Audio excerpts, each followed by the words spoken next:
Good morning, ladies and gentlemen. We are live here from Herd Stadium, and happy Thanksgiving to one and all tuning into this broadcast here today as Dominic Lorenzano alongside Rich Francis looking to get your holiday started off with a bang here as we have the age-old rivalry between the Beverly Panthers and the Salem Witches. 44 degrees it seems to be here at game time. A little bit crisp, nothing too bad though, not quite like yesterday, Rich. No, this is football weather. It is. This is football weather. Nice, it's sunny out. Greet your 2021 BHS Panthers football team. And here are the Panthers now taking the field here at Herd Stadium. Beverly coming in now under Hutton in his first year, 4-6 on the season. They did make the playoffs before falling to Marshfield and then eventually falling in the consolation game as well. But 4-6 on the season, facing off against Salem, who I think was 6-4. 6-4. Yep. The Panthers have had the better of this matchup now for the past 3 years, and for the most part, in general, lately, and lead the series all time, 63-52 with 7 ties. Yeah, so, you know, this is one of the storied rivalries in Thanksgiving football. Mm-hmm. The sports, Mike Lynch is always talking about this, and we could get into Lynchy not working it this year, but it's all different. That's kind of an end of an era. The way it ended was kind of sad, but again, this is a rivalry that when people talk Thanksgiving football, this is one of the games. And with Thanksgiving football, Dom, records don't matter. No. You can throw the records out the door sometimes on these matchups. We might be getting ready to do the national anthem right now. Looks like that. Yeah. And if you notice, you'll see that there's the Salem and the Beverly bands out there together. Yes. Part of that crossing the bridge thing that they've been trying to do over the past few years. Anyway. Mm-hmm.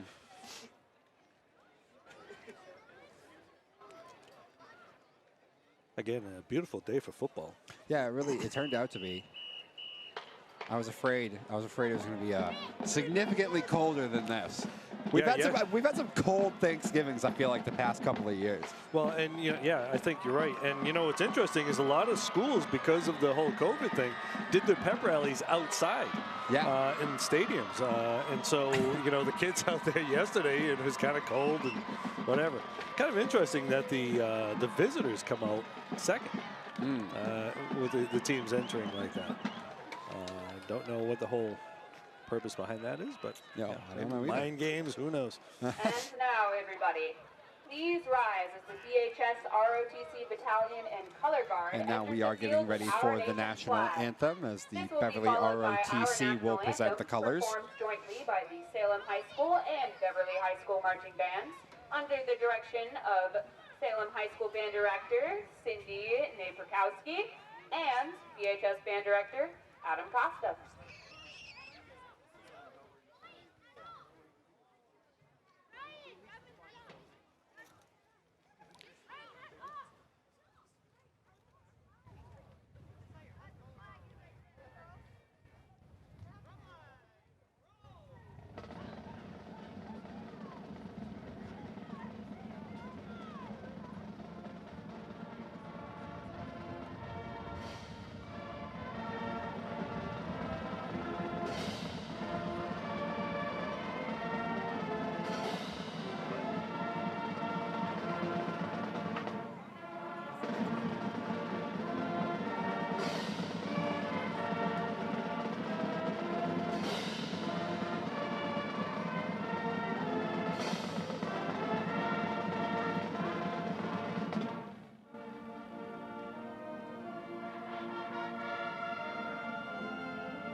And with that, we are little bit closer here to the Thanksgiving kickoff. As I said, Panthers coming into this game, the final game of the year, at 4-6.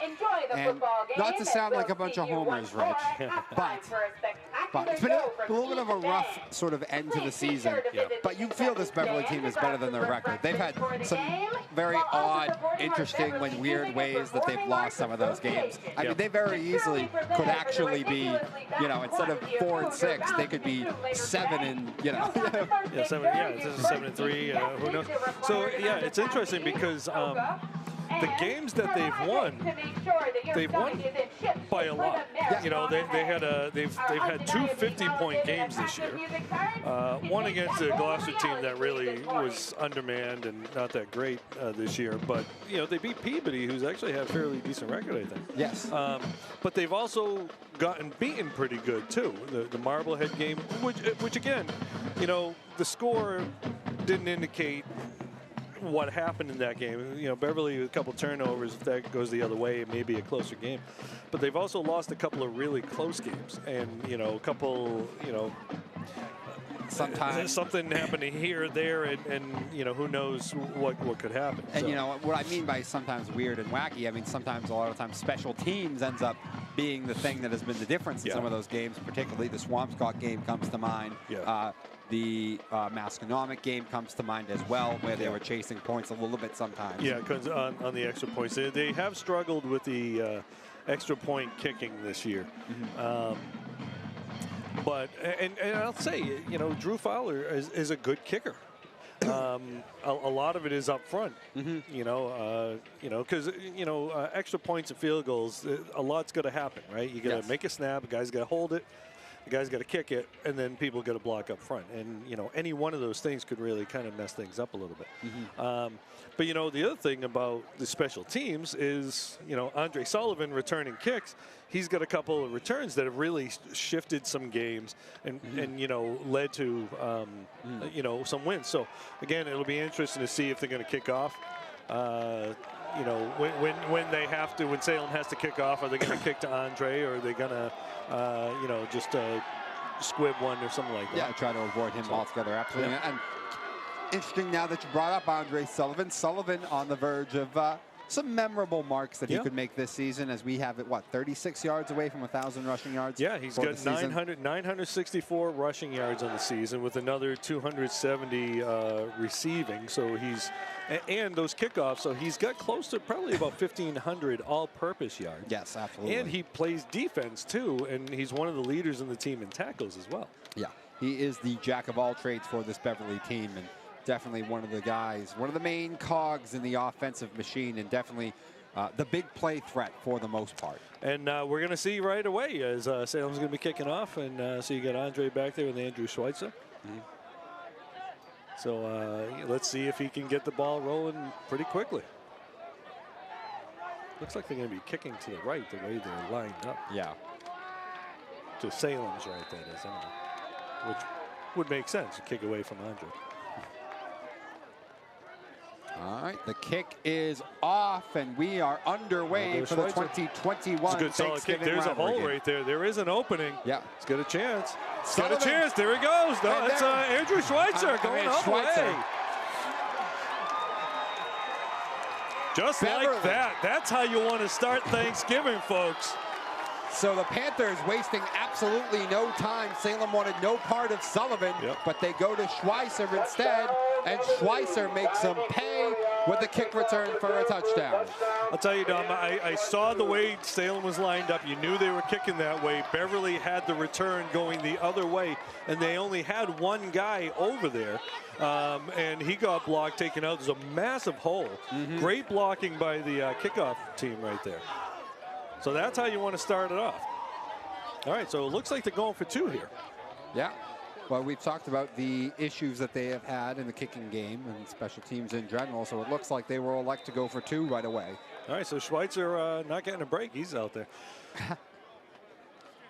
So go for 2. You put 2 here. That really swings the momentum. Oh, fumbled the snap, though. Fumbled snap. Hine has it. Tries to pitch it. Salem. All right, well, there goes that momentum swing anyway. I mean, I was worried about Salem picking it up and running it the other way. I thought that was going to happen. You used to be able to do that, but you can't do it anymore. Oh, okay. Well, so anyway, the two-point conversion does not come to fruition there for the Panthers, but nonetheless, just seconds into this game, Beverly finds themselves up 6-0 on the courtesy of an Andrew Schweitzer kick return for a touchdown. Yeah, so Beverly still struggling on extra points. Got to right that ship. Yes. As we mentioned, Beverly coming into this game, winners of the last 3, trying to extend that to 4, and definitely off to about as good a start as you could ever ask for. Yeah. I got to tell you, Schweitzer, he's a quick kid too. And he must have saw that hole and his eyes lit up. Nobody even came within 3-4 yards of him. No. All right, Drew Fowler to kick. Fowler on a line drive kick, skips by one man, finally picked up. And now he has some room, and he's finally going to get pushed out of bounds at about the 35.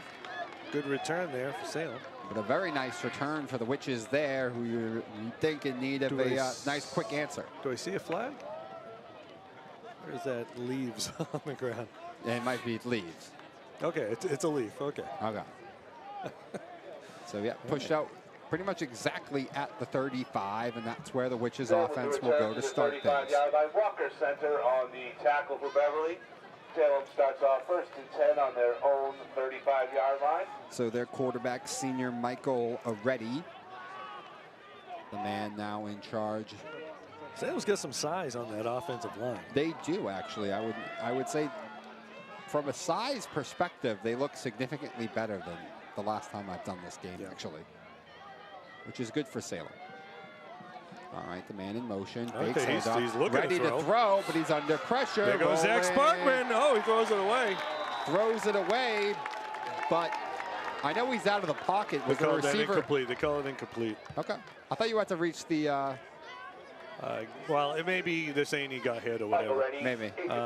So I saw Zach Sparkman before the game. I said, Zach, give me a couple chances to call your name. He says, you'll be calling my name all day. So we already started with it. So there you go, Zach. There's one for you.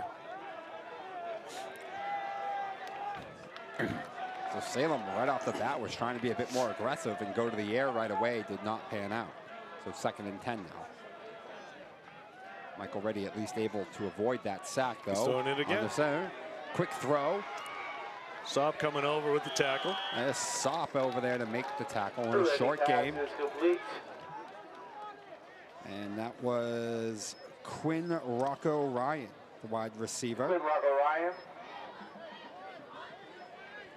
Freshman. Tackle behind Matthew Sop. Brings up 3rd down and 7. So the freshman Ryan on the completion there for 3 yards, and a 3rd and 7 now for the Witches.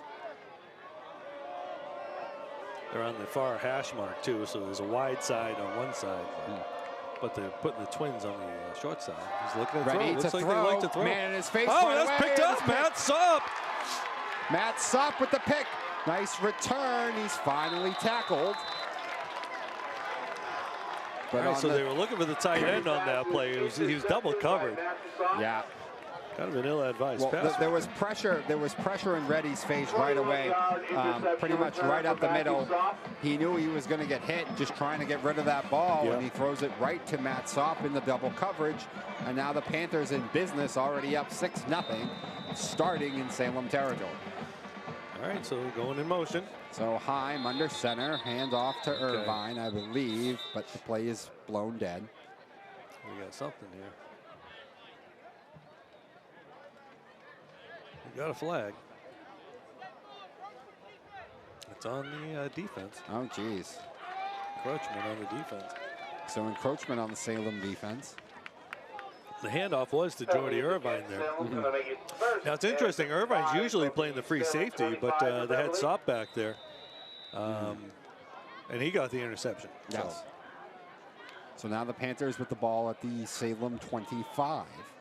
on a first You and got 5. one-on-one with Smalls over there. They're Hine going to run it. There fakes goes it one Andre. way, and there's Sullivan Good on that blocker up sweep to front. the outside, and he's pushed out of bounds at about the No, he's 20. still going. No.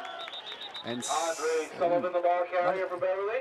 yeah, he ended up actually going further than I Solid thought. carry is good for a Panthers first down. So a Panther first down. I thought he got pushed out at about the 20, but clearly it seemed he stayed inbounds, tiptoed Timeout.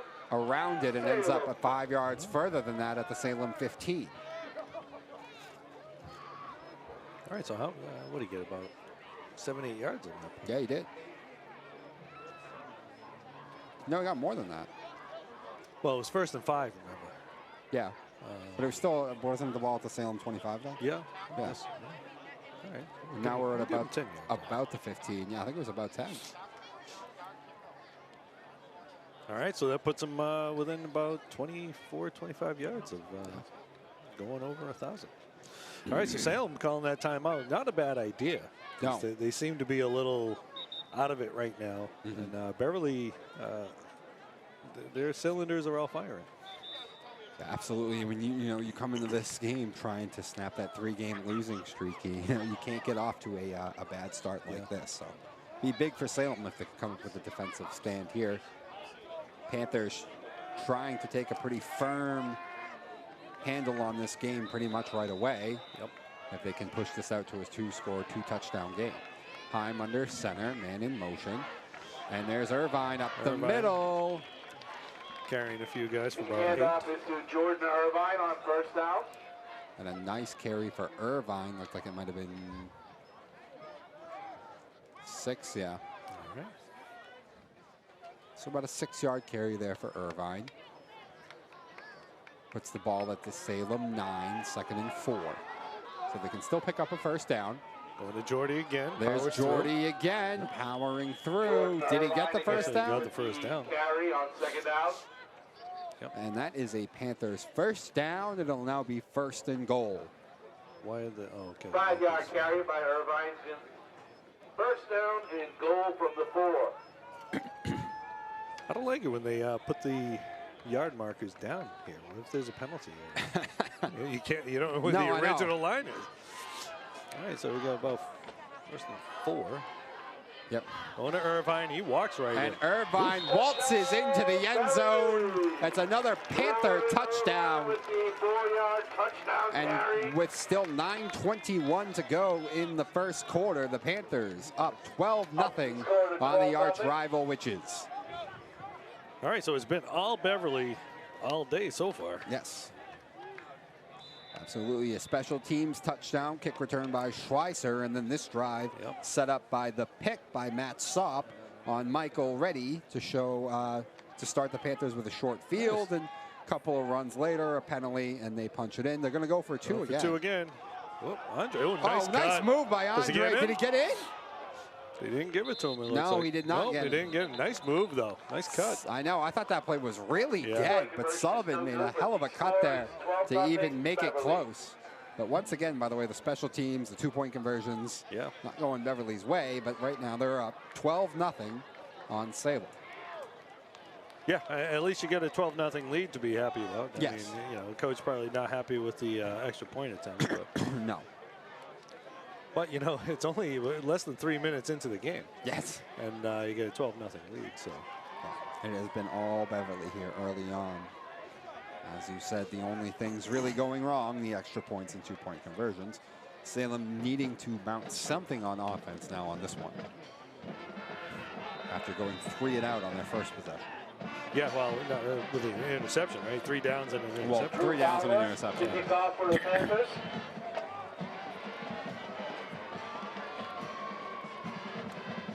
Well, Another line tough drive kick. Okay, Oh, nice bounces up hop though to for him. him. He got a nice hop. He did. He crosses the 20 and about Number 26. About the 26, he is taken down, and that's where the Witches will take over with 9:14 to go in the first quarter and finding themselves down 2 scores already. For Salem.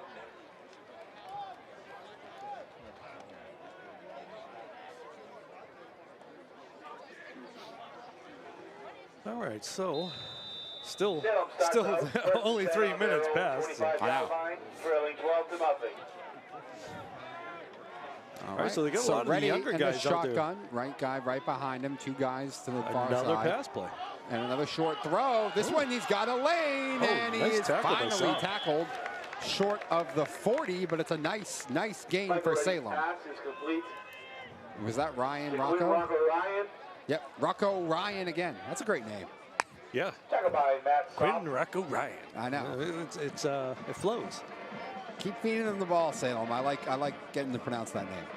And at some point, we want to see Albert Pujols get the ball. Oh, yeah, I forgot about that one. I love finding these baseball names on these rosters. They do have a kid. Have an Albert our producer is asking us if we're being serious. We are. He's a quarterback. And handoff. That's not going to go anywhere. Yeah, not much there. Del Valle, one of the captains on that team. This has been an offensively led team for the Panthers, but I will say, just by looking at them, I don't think Salem, I think it's going to be very tough sledding for Salem to do a lot of running in between the tackles today. Well, Salem has struggled against good quarterbacks this year, right? And so Beverly has struggled against good quarterbacks this year. So you're probably looking Salem coming in saying, hey, let's throw the ball, because Reddy seems to be able to throw the ball. He's the running back in motion. Reddy throws to him. Reddy got taken down on that. Ooh. And he is hit solid hit right there. Reddy pass is complete to Joel DeValle. Sparkman was over there, but he got a little help from, I think it was Sopp or Sullivan. I couldn't really see. Matt Sopp on the stop for the Panthers. So it was Matt Sopp who stuck him there. Sparkman bring up 3rd down and 9. I believe that was Jarrell DeValle on the reception. Yeah, yep, DeValle. They'll try to get him the ball. He's quick, talented. Is one of the captains on the squad. Matt Sopp making his mark already with the interception and a few tackles. Some good, strong, solid tackles. So 3rd and 9, Ready on the fake handoff. He's rolling out. And Grant Easton right in there. Oh, we fumbled it. I think he might have been down. Okay. Grant Easton. But Michael Reddy, I tell you, he had absolutely no chance. Was that so that was Grant Easton doing what we've seen him do all season long. Yeah. So big sack. Reddy comes up a little bit limp there after that one. Looks like more of a stinger. Yeah, well, Easton had him and rifled him to the ground. But I'll tell you right now, the Panther front getting a lot of pressure on Salem. Yeah. As on back-to-back 3rd and longs. One, they got in his face enough to make him get rid of the ball to a place he shouldn't have in the pick. And that time, Reddy had no chance to do anything other than cover up as Grant Easton was bearing down on him right away. Yeah.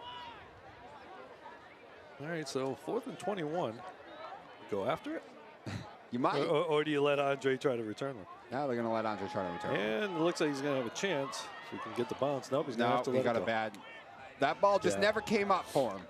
It looked like it was going to bounce right up, but it kind of took a slide over to the left. You never know how football's going to bounce. I know. You never do. You know what? I think we'd rather see a little more of the offense here.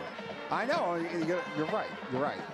We got a nice normal field to work with here. You can see the whole offense. 1st and 10 on their own 30-yard line. I'd love to see them come out and throw deep. That would be fun. A little play fake and throw deep. Well, there is Smalls, by the way, right in front of us for the most part. Starting at the 30. There goes Andre. There's Andre. Oh, cuts outside, slips the tackle. Makes a man miss. Past the 50. Stiff arms another, and he's brought down just shy of the 40. But there's a flag down in the area where they may be holding. Okay. I think this one's coming back. It is. Yep. So that will be a hold against the Panthers, from the spot which will negate what was a big run for Andre Sullivan. Was that the run that would have put him over 1,000? I think it would have, yeah. I think it would have too. So Sullivan's still what, 26? He's about 24 or 25 yards. 24, 25 yards away from the 1,000-yard mark for the season. So it's rushing. It's from the spot of the foul. So it's only a loss of a yard. Yes. Yeah, it was a bit down the field, the holding call there. So do the yards count? Okay, go right back to it. They're going to go right back to Sullivan. He's got a chance, and now he's over 1,000. Past the 40 to the 30 flags. to the 20. There's no one going to catch him. Sullivan, oh my. 71-yard run. 70-yard touchdown Oh, for my. Andre Sullivan. So Sullivan has one long run called back, and he says, "That's no problem. Just let me Watch go a me little longer. Yeah, watch me go to the house then on the next one." Andre Sullivan doing what he's done all year, creating the explosives in the run game off that sweep. Sullivan, 71 yards, and it's all Beverly here in the first quarter. And with a run like that, we were talking about him going over 1,000. He may have a chance to go over 1,100 now. I know. Because 70 yards, so he's at about 1050 right now, give or take. Yes. And that's his 12th touchdown of the season. Oh, he missed it. Oh, he got it. Oh, we got it. Okay. And that kick is up and good, and the Panthers up 19-0 on the Witches. Touchdown makes it 19-0 Beverly. All right, so Andre with a touchdown. Jordy with a touchdown. By the way, and, was that one? Spencer with a touchdown. Obviously, the speed of Sullivan makes it, go as far as it did. Yeah. But was Andre ever even really touched on that run? No. That was set up from the moment he got the ball. I was too busy watching Andre. There was a block downfield. I didn't get to see who it was, but it was a beautiful block. That was. There was a great hole to break him for about 10 or 15 yards, and there was a block downfield that was just a beautiful block.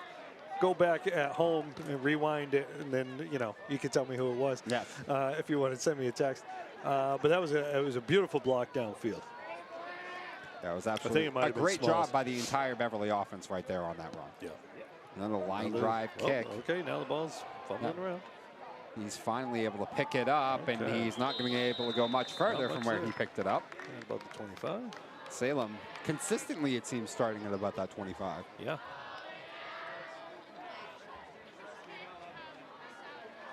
All right, so now we're about 7 minutes into the game, and it's 19-0. So you may see some people going to start Thanksgiving dinner a little early. Maybe. But we'll be here for the entirety, folks. Listen, they're going to keep this on anyway, I'm sure. Oh, sure. And if you're a fan of Beverly, I'm sorry, this is going to be more fun to watch than the Detroit-Chicago Bears game. Yep. Oh, yeah. Ready with the keeper. Gained about a yard. You watch Tim Boyle and Eddie Dalton. I'd rather watch this. Yeah. Gabe Copeland with the tackle, it looked like. Copeland and... Tackled by Jeremiah DeJesus. All right, Jeremiah DeJesus. 1 yard carry. Second down and 9. No, the way they track tackles is a little different now. Remember when Chris Spielman would have 200 tackles on a season, or Ray Lewis or something like that. All right, so 2nd and 9. So far, Salem really not able to get much going, especially on the ground. Ready in motion, completes the pass. Picked up about 5. Michael Ready passes complete to Quinn Rocco Ryan. There he is. Rocco Ryan. He's got, 3 catches on the day? He's got 3 catches. He's got all their catches. Well, no, Diwali has one, but the running back. But that's kind of the only success that they've really had. 3rd and 4. 3rd and 4. This is a big first down. It really is. Big play for Salem right here. You really don't want to go 3 and out again. No. You must get something going offensively to try and stay in this game at this point. They're probably going to. I mean, you couldn't even go for it on 4th. Back up. Okay, there he goes. Ready There's in that motion. Play again, and he's going to get pressure in again. his face. Ooh, that nice pass catch. is complete. Oh, incomplete. Incomplete, they called it. Yep. Michael Ready pass. The intended target there, Lyons. George Hosking. Yep. Pressure from Rob Lyons on that play. Yeah. I'll tell you, that was a heck of a job by Ready to get out of that, even get a complete, like a catchable ball off on that. Yeah, you have your right-handed quarterback roll to the left. And we see Beverly do that a lot with Pierce Heim. I mean, I know it's a tough pass to make. I know it's early, and if you don't make it. Are you thinking fake? Yeah. I know it's early, and I know if you don't make it, you feel like you really lost the game, but, I don't know. Didn't it feel like they had to pick up that a little bit? Yeah. A little bit? Yeah. But we'll see how it goes. Okay, man in motion, and they're going to punt it. Nope. Punt All right, is Andre, off. Is that weird bounce? It's going to take a nice bounce for Andre's Sullivan. Oh, took a chance on that. He did. That time, Salem able to trip him up before he can really get started, as he's tackled at about the 41. So Salem's punter, at the, just kicking it, and it takes a weird hop, so it makes it tough for a guy like Sullivan to really be able to do anything. All right, so it looks like Salem calling a timeout. Timeout, Salem. Yeah. Interesting time for a timeout. That was an odd time. It could be the coach just saw something that he didn't like or whatever. Well, as Bill Parcells always said, you can't take them with you. Yeah. So we got ourselves a good fan base here today. I like to see it. It really is, especially. I mean, actually, yeah. Even the hillside has started to fill up Yeah, a lot more than it was earlier. The fence right in front of us is filled up pretty good too. Yeah. You get a lot of the kids coming back from college, it's the old. Oh, anyone who goes out the night before about that knows speaking all of about kids that. coming back to college, I see my daughter Natalia with their friends down there. See Bernard, and I think that's Angelina. I can't tell. All right, Heim fakes it. He's Heim running himself. He wanted to looking throw deep. He's going to have to get outside. He's going to dump it off. Irvine. Does he get his feet in? I think he did. He got it. So nice play by Heim. It looked like he wanted to throw deep. It wasn't there. Then it looked like he was just going to try and take off. And then he found Irvine and just kind of dumped it off to him for a nice little gain. About 5 yards right there. And it's going to be 2nd and 4 on the 6-yard completion. It was a nice play by Pierce. Don't try to push it too hard. Take what's there. Oh, Heim back to throw again. A nice lead right there. That was there he goes. There's Oh my! That one was a forward pass, though. I know. Here's high to Andre Sullivan. I tell you, by the way, that one down. I know it doesn't look like anything because it's such a short pass, but he laid it out perfectly in front of Sullivan to the point that Sullivan doesn't even have to break stride, really. So it was about a 35-yard play right there. People don't realize how much on those kind of plays the accuracy really does matter, actually, because if a guy has to stop his momentum, it's too easy for the defense to come up and get him. Yeah, it's almost like, when you hand the ball off to a guy, you're giving it right to him. And it just fed him perfectly. He's looking to throw the ball. Oh, fumble. That one's fumbled. Out of bounds, incomplete. We call it incomplete. Okay, so he never really had possession. Panthers going to the air a little bit more on this offensive possession. Been 3 straight passes. Yeah. Well, I think you get a 19-point game. You can open up the offense a little bit. Yes. Pierce, captain on this team, looking, he's got 905 yards coming into the game. That ball right there is about a 41-yarder, so he's got about 46 yards. He's got a chance to go over 1,000 for the season. Yeah. I mean,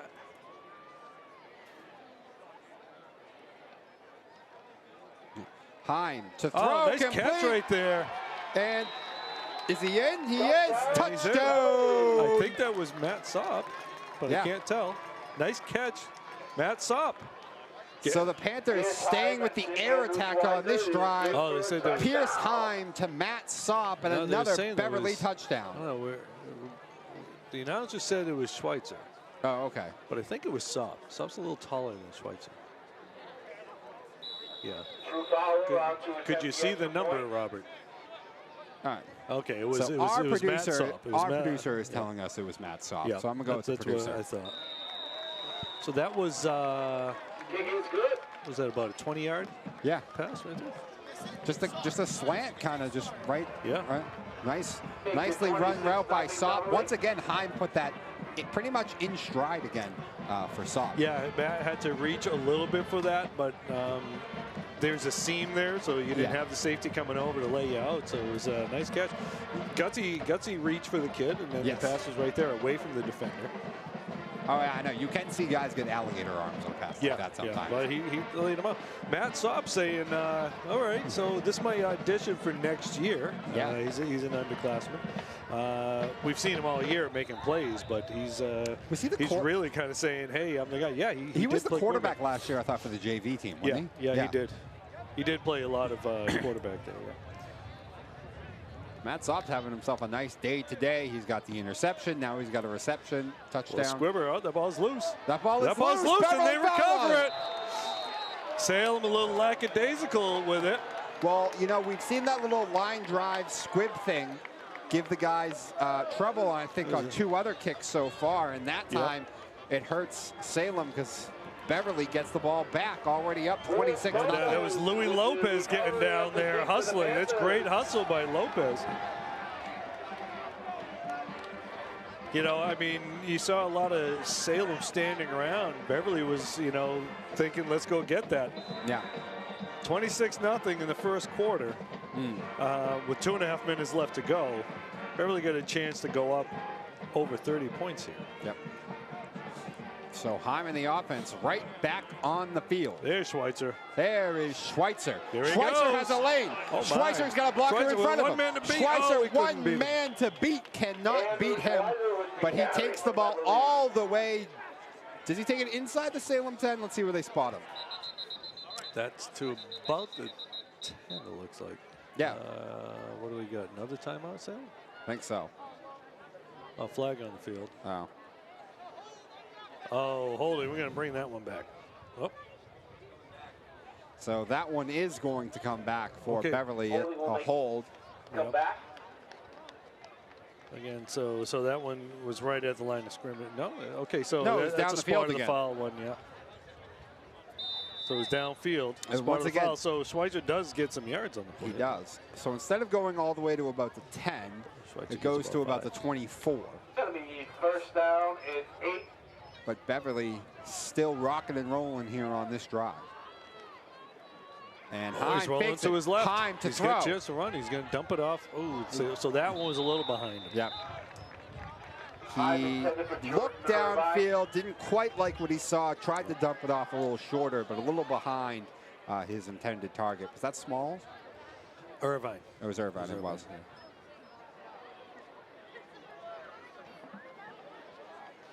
Spears 3 for 4 today. Sullivan comes out. He'll be replaced. Yeah. Quick Heim. pass. Quick Oh, pass. nice hands by Nice Irvine. hands by Irvine. Irvine off to Oh, the he- races, didn't step. He looked right at the man and ran right at him. I know. He wasn't trying to avoid anything. Here's Heim. So that actually was behind him. That might actually be a rush. I think that would go down as a rushing play. Oh, okay. Boy, with all the fans right here, it's so hard for me to see if I they've know. actually stayed in bounds or not. I thought he had stepped out earlier. He had not. And he did a nice job of trucking over the guy there at the end. Yeah, I know. He looked right at the guy. I know. I think that's a rush. I think it was For too. 25 yards. Snap. Schweitzer cuts, moves into the end zone. Touchdown, Panthers. Andrew Schweitzer. Another touchdown for him. It is all Beverly here in the first quarter in this Thanksgiving game.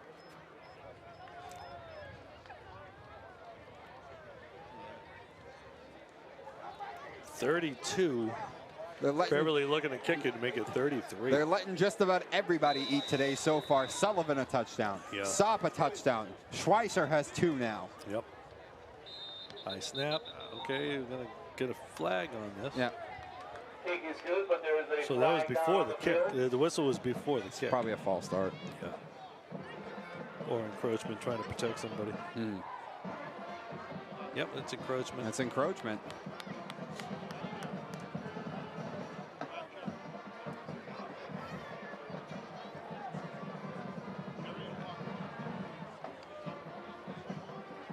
Yeah.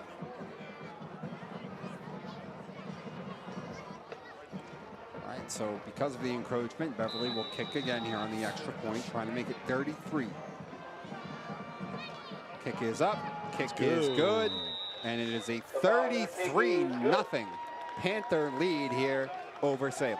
All right, so now that the lead is over 30, we're going to be seeing a running clock once we get to the second quarter. Yes.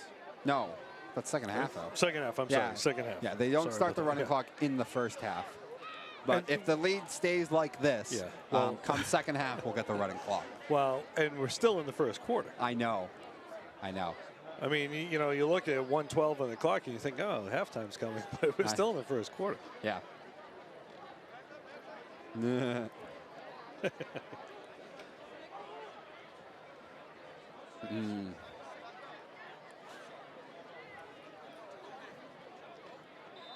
So while we're getting ready to kick off, my friend Sean Gavin wanted to give a shout out to Grandma Sarah, who's watching at home. Nice. So happy Thanksgiving, Grandma Sarah.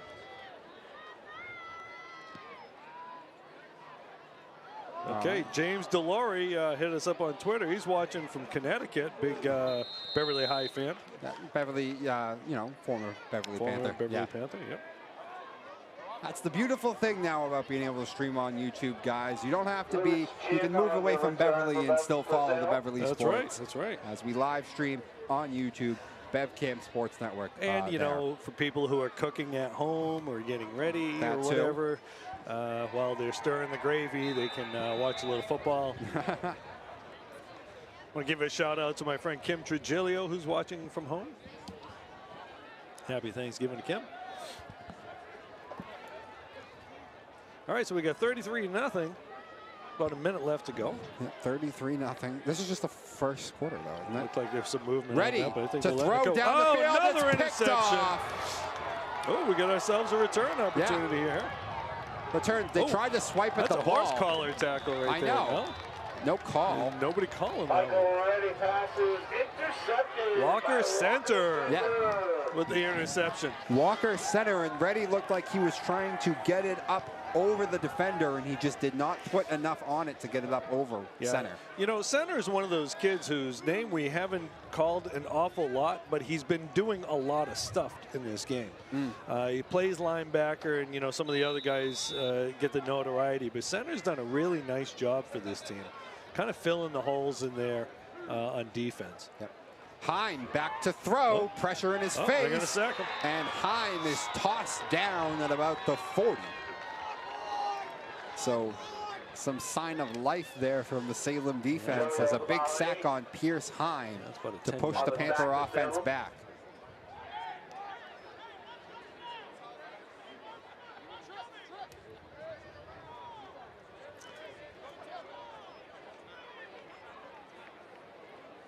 So it looks like they're just going to let the clock to the run bed. out. Oh, Schweitzer, actually. Yeah, they'll just let the clock run out. Yeah. They're going to the second quarter. Yeah, they are going to let this first quarter clock wind down to triple zeros. And wow, that's about as good a first quarter as you could draw up. As the Beverly Panthers wasting no time in jumping on Salem as they are up 33-0. So we're seeing, you know, it's a three-tiered game, right? Offense, defense, special teams. And we're seeing all three. Beverly doing a really nice job. Salem hasn't been able to stop Beverly's offense. No. The defense with the 2 interceptions really only have only given up a handful of yards. And, you know, you get the kickoff from Schweitzer to start the game. Yeah, I was just about to say this game started on a very specific note right away. Beverly really setting the tone on the first play of the game. Schweitzer taking it to the house. And it's nice to see, you know, I mean, Thanksgiving is generally seen as a senior day, right? And we're already seeing the seniors doing their thing. But a couple of the juniors, Saab, Schweitzer, making their names be heard right now. Yeah, Schweitzer has 2 touchdowns. Yep, Saab with the interception and the touchdown and several tackles. You know, as they say, the records go out the window on Thanksgiving, and obviously Salem with the 6-4 record, Beverly with the 4-6 record. You can't just look at the records, right? We also talked about just how deceiving the Panther record really is for an extent. I mean, truly. I'm looking for a screen. I'm on a screen. Nice play by Irvine. But took it away from the defender there. I think Irvine tripped up by the turf monster, though. Yeah. But yeah, you're right, throw out the records, all that. But we talked about it. I mean, Beverly really could have at least maybe 2 more wins on their record sheet if they just were able to execute some 2-point conversions or some extra points. Yeah. It really was the difference in a number of games. Okay, so that was about a 3-yard pass there. So Salem now trying to get the Panther offense off the field for the first time. 3rd and 17. Heim back to throw. Straight drop. Heim He's got throws. him. Sparkman's wide open. Zach Sparkman into the end zone for a touchdown, and on a 3rd and long, it looked like Salem could guaranteed get a stop on the Panthers, but Pierce Heim was having none of it as he found Zach Sparkman right down that sideline right there, put it right on him, and Sparkman waltzes into the end zone for another Panther touchdown. So if you heard right there from Matt Reardon, the voice of the Panthers, Pierce Heim went over 1,000 with that pass right there. So we were talking about the milestone for Andre. We were talking that Pierce had an opportunity for a milestone. Nice kick right there by Fowler. Kick is up and good. The kick is good. That's going to make it 40. And that is 40 to nothing. Beverly. Fowler kick makes it 40 to nothing. So Zach Sparkman again get a chance to call his name. Yep. As I said before the game, I wanted to make a couple plays, give me a chance to call his name, and he's helping me out. Yeah, absolutely. He had I believe he had a sack on Michael Reddy, and then now on the touchdown reception. Another two-way standout for Beverly. Yes. And in a couple days, Zach's going to be trying out for the basketball team. So. Saw Matt Karakutis and Tommy Donovan earlier before the game talking. Really? Are they here today? Yeah, they were right down in the end zone. Looking forward to that basketball season starting up in, well, it's December 10th. Yeah, December 10th is their first game. Yes. Oh, little squib right there. Another one. That one's loose. That one is loose. Salem falls on this one there. that time. That's a smart play right there. It is. That was Radlin Pena jumping on that one. So we get a 40-0 ball game, and we're only a minute into the second quarter. Yes. Gonna have to check the Twitter feed to see what results we have from other games going on right now. It's a good idea. You know, Rich. Marblehead Swampscott should be a pretty good one. Yes. I'll stall for you, Rich. Yeah, just keep talking. I'll look. All right, Salem finally. So they have the ball back. 10:57 to go in the second quarter, and things have not gone their way really at all. And Michael Reddy rolling out, looking to throw. And that ball is tipped, and geez. Walker center again. Walker center that time, once again getting his hands on that. Center gonna make sure that his hand is still attached to his arm. That was a pretty hard thrown pass by Reddy. And you know, we said early on, I felt Salem was not really going to have any success running the ball between the tackles, and it really does seem like throwing is really kind of their only chance to really move the ball much at all. And they do have a number of completions, mostly to Quinn Rocco Ryan. Yep. So it looks. Okay. So Marblehead leads 14-13 right now. Looks like, I believe Peabody's winning their game. Reddy, once again, rolling out, looking to throw. That one is caught. Oh, he's got fumble. Tackle, but the ball is on the ground. And the Panthers. That incomplete. That looked like a fumble. It looked like he had turned into a runner on that. I know. I thought he had too. And that was Sparkman making the strip right there. No, they did say it's a. Didn't he just point? By Zach Sparkman. It is a fumble. Oh, Beverly. Yeah. Okay, Beverly recovered it. I thought one guy said it was an incomplete pass. Well, I think someone overruled him. All right, so it looked like Zach Sparkman might have made that play. Yeah, so it looks like Sparkman the one coming up with the strip there in the third Salem turnover.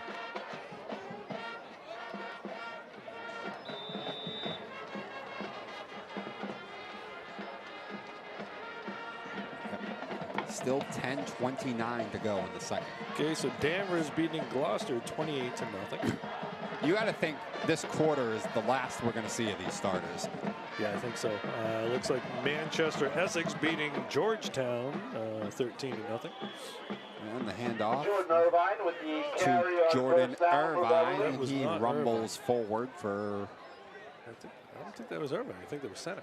Oh, okay. Yeah, We haven't seen center carry the ball a ton. No. I think we're going to see a lot of people that we haven't seen carry. Probably. But center gets the carry for about 3. 2nd and 7. Sullivan in motion, but the handoff goes up the middle, breaks a tackle, and he's across the first down. And Jeremiah De Jesus for about 6. Yeah. Oh, I thought he got across the first down marker, but I guess he was just a yard short. 3rd down and 1 for Beverly. So that'll bring down a 3rd and 1. What do you think, Rich? Back up the middle with Irvine, or do you think they're going to do something on the sweep? Well, Irvine's not in the game. Well, it's not Irvine, but back up. We're We're going to go right back up. He'll pick up the first down. De Jesus rumbles forward, and he's got a Panther first down. About 2 on that. De Jesus carry is good for another Panthers first down.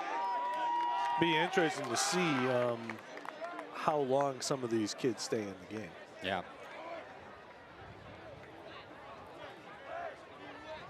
You know, you want to get those seniors who haven't gotten a ton of playing time and opportunity.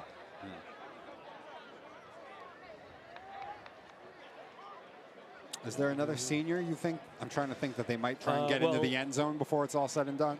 Maybe. You might. I wouldn't be surprised if you see Grant Easton get a nice upended play tackle. Center another carry. So that's Walker center again. Because if you recall, Easton was the fullback last year. Yes. So they might try to get him in the end zone. That would be nice. 3-yard carry by Walker center makes it 2nd down and 7. So 3-yard carry there for center. 2nd and 7 after he was upended.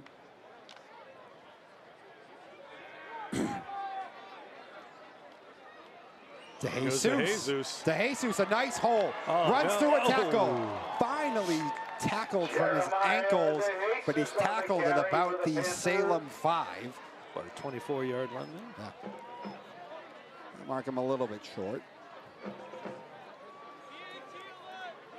But Jeremiah De Jesus, the man there, who had a nice hole, broke 1 tackle before he was finally taken down by his ankles to be denied the touchdown. Let's see if they go right back to him. They do. De Jesus up the middle. Runs through 3 more tackles, and Jeremiah De Jesus finishes off what he started on the run just before that and gets into the end zone for another Beverly score. 7-yard touchdown carry by De Jesus makes it 46-0. So as we had pointed out, in the second half, you go running time. But it's a 46-point lead. I know. With 7 minutes. You know, they're going to be giving the ball to kids who haven't gotten a lot of carries. And you expect those kids to play hard. You expect the offensive line to make their blocks still. Nobody lies down in a game. Coach Hutton will obviously be getting a lot of the younger guys in. But, you know, the other thing you're going to see is you're going to see some of these younger guys still going against the varsity players. Yes. So this will give Coach Hutton an opportunity to see what he's got for next year. Yes. And you hope that, you know, everybody plays hard and healthy and clean. But, you know, you may start to see frustration set in. Yes. On the Salem side. And that's when you start to see, you know, chippiness. Game get a little chippy. Let's hope that doesn't happen. Now this is really up to the referees to stay on top of that stuff, right? You know, I don't expect them to eject anybody, but you know, you may see if something like that happens, send a kid out for a play or two, you know, that kind of thing. Or you just talk to the coaches and say, tell you guys at halftime to keep it clean. Yeah, 7:32 still to go in the second quarter. Another good kick. Copeland down there. Much better bounce, and he is with the tackle. Wrapped up short of the 25 at about the 22. Looks like. Pena with the return for Salem. I'll tell you, Fowler's kicks have been really problematic for Salem. They have been. Listen, and really Beverly got the ball back on one of them. I know. Like it was an onside kick, except it was, you know, 40 yards further than it was. But they're not getting good returns because of where and why the ball is bouncing around. Oh, they've consistently started at about the 25 or worse.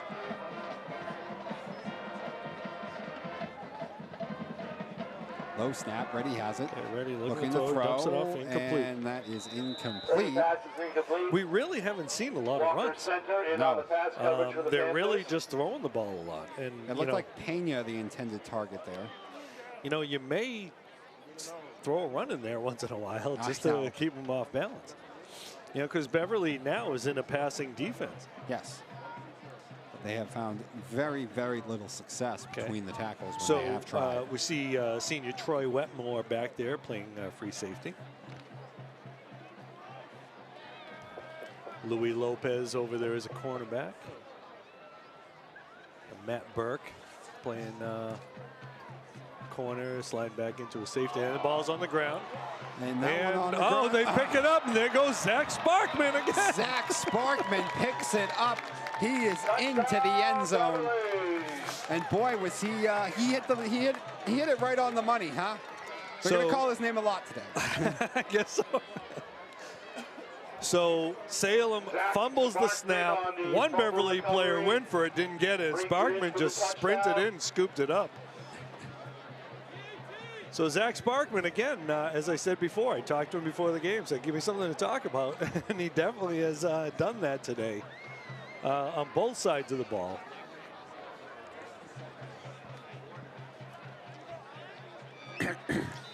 So I don't know who's doing the cooking at the Sparkman home today, but Zach's going to be feasting a little bit more as he's been doing it today. Oh, that kick is All blocked. right, that one's blocked. That ball really didn't get much height on it. Kick is blocked by Jerry Oldavale. All right, so Salem with something positive right there. 53-0. We're going to have to check with Phil Stacy later on and find out if this is the, I would imagine this is the highest halftime score in this rivalry. It has to be. It has to be. But this might be the biggest score in the history of these two teams.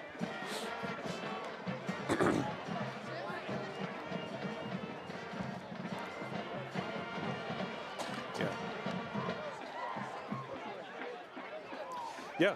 So this is the third game that Beverly has had 50 or more points. Yeah, but all those games were, I think, more on finals, whereas we are 7 we're minutes. talking, I know. We are 7 minutes into the second quarter. They and scored- Beverly is up 53-0. They scored 55 against Peabody. It was like 55-27 or something like that. They beat Gloucester 50-0. Yes. Now you want to preserve the shutout. Okay, so Yes. Salem got a chance for a return here. Number Oh, 9 he's still gets to a going. tackle. Gets to another tackle, makes a man he's miss still at the going. 30. He's got another All block, right, so and he's going to Salem get with a good return there. all the way to the 50. And some nice life there as Michael Curtin was the man there on the return for Salem to give them their best starting field position all day. Clock is stopped at 6:45. So the best field position for Salem. Now you think Salem may try to do something. You may even That was consider funny, some just kind to- of trick play or I something. know, right? You know. Yeah, it was funny though. Just as you started talking about, you want to preserve the shutout. Curtin nearly broke that. I mean, know, if he gets one more block, he actually. I saw a lane for him to go to the house. All right, Michael ready on an empty backfield. He has been under siege throwing all down. day. Oh, Down no. the field, Oh, got him there in goes the stride. shutout. He's off to the races, and Salem on the board with a touchdown. All right.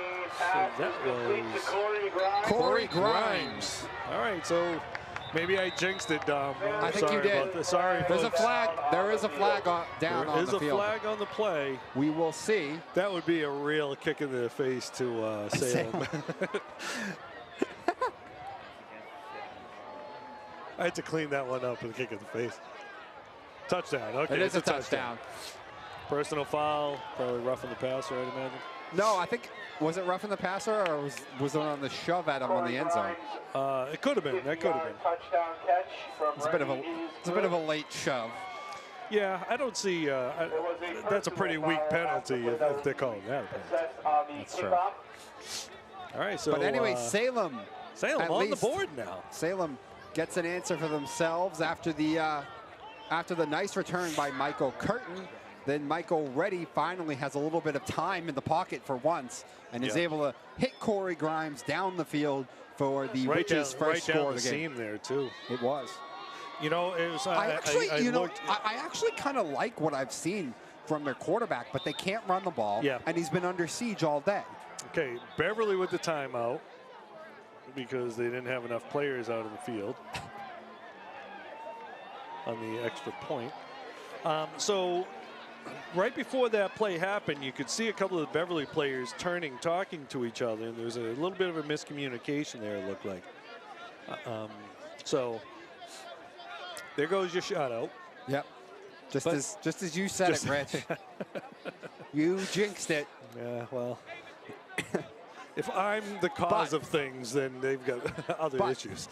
But if you do care about records, or setting all-time records here, Beverly does have 6:29 to see if they can hit an even 60. Yeah. In the first half. All right, so visiting the booth right here, we see Gary Trask. Nice.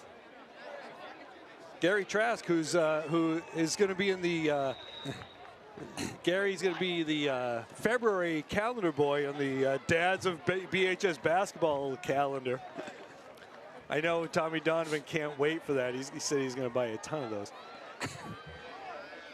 Gary's wife Shannon's already got his Cupid outfit for the photo shoot and everything. The holiday calendar. Well, it's a whole calendar, you know, Dads of BHS basketball. All right, Sam going to go for two. He's going to roll Ready, out, scrolling looking, out. he's got it Lobs. in. Oh, and he catches it. Nice catch Did there. he get his feet down? He did. By Radlin Pena. Yes. Radlin Pena with the 2-point conversion there. And Reddy with a little bit of time. You know, like I said, when Reddy actually has had time, he's actually he's pretty good. He's impressed me a little bit. But they can't run the ball and they can't protect him. Yeah, and you know, I mean, but that's not an easy throw he just made. Right. At this point, you're not thinking, hey, let's come back and win this game, right? It's now let's make this respectable. Yeah. Let's not just roll over. Yeah, we're going to get into the second half. It's going to be running time, too. Yeah. So the second half will go fast. So you're not really going to see much in the second half. No. So the running time is good, you know, to keep the score down. And it's also good to keep people home for Thanksgiving. Maybe catch a little bit of the pregame shows before we get to watch that Lions game.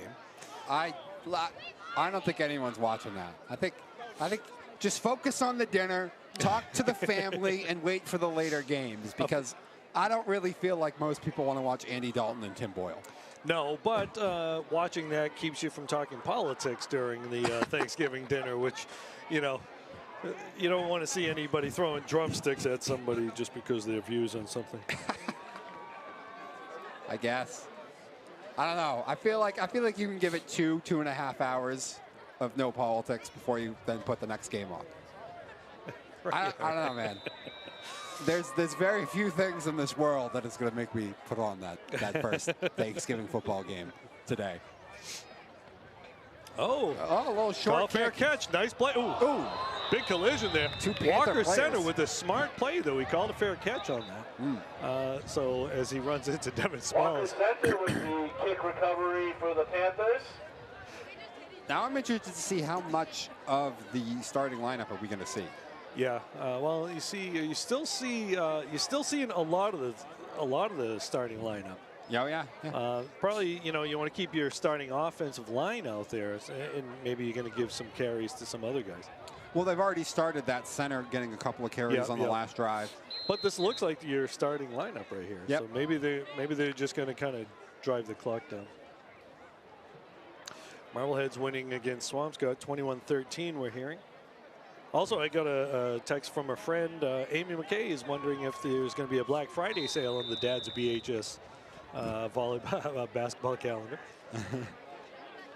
There goes Smalls. There's Devin Smalls on the carry. Smalls has a seam. Blocker in front, and Smalls has all day as that's a 45-yard touchdown. Waltz into the end zone for another Beverly touchdown. Devin Smalls and with the 35-yard touchdown run for the Panthers. You know, I was saying they were going to have plenty of time to see if they could hit an even 60, and it took them about 5 seconds. Yeah. So they said, hey, let's get those points back. And it took we lost a shot. all of one play. Let's hold on to this big lead.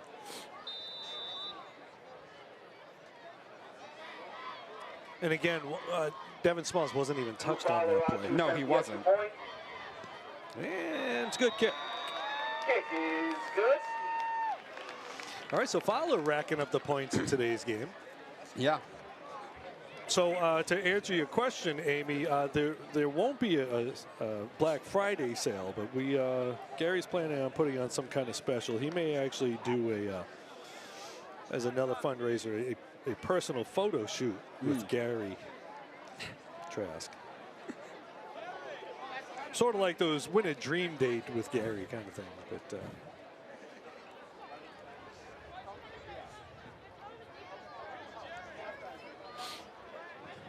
Our producer is asking us to hit up Phil Stacy and see what he's got for us for numbers. We might do that around halftime. Around At halftime, we can do that. See what knowledge and stats Phil Stacy can drop on us here in between halves. So the other question is, how many fans are going to stay for the second half? I see Paul DePietro down there. He'll be here for the whole game. Probably He's not with many, Mike though. Heim, Pierce's dad, down there. Anyone who's not, I guess, here's how I think. Oh, geez, that was a big collision there. Yeah. Copeland took the worst of that one, though, it looked like. Matt Karakoutis saying, okay, can you take him out? I need him for basketball. Tackle initially by Gabe Copeland. That's a big collision. Gabe's feeling that one right now. He might use that as an excuse to sit out the first day. Because you told me Matt Karakoutis is here right now. I can imagine. If Karakoutis, I look away. I hope you didn't see that. Yeah, Matt's not liking seeing that stuff. I know, right? Yeah, there's a couple guys out there he'd like to take off the field.